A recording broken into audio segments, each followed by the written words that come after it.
This is Channel 2 News, coverage you can count on.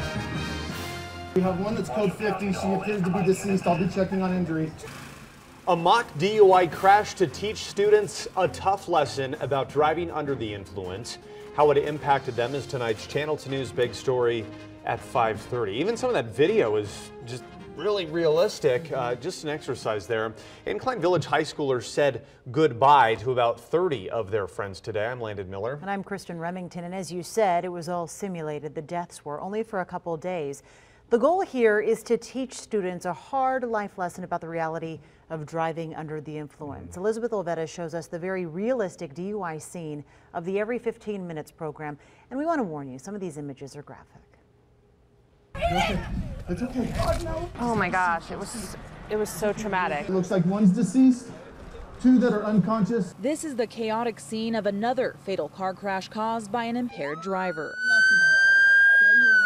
This does happen every single day. Hayden is the teenager who lost her life in this accident. Terrifying, you know, to see your child lying there on a car. Although it looks very real, nobody was actually hurt. It was completely realistic. Just to see her laying like that, it was definitely scary. In this case, it was Hayden's own close friend who caused the deadly crash. She was given several DUI tests on the spot, but she didn't pass.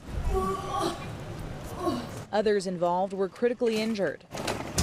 Some even had to be extricated and care flighted to the hospital.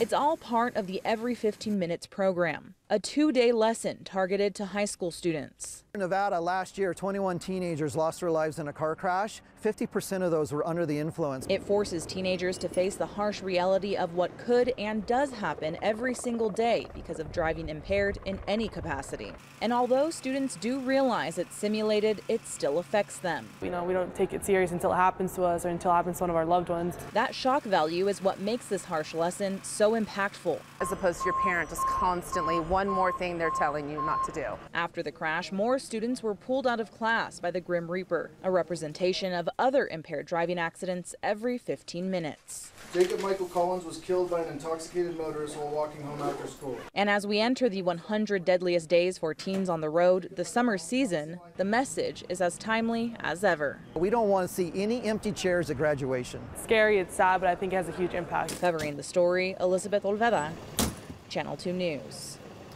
Now, the student actors will stay overnight away from home without access to their cell phones and social media, and it's all to show the realistic impact on the families and the community.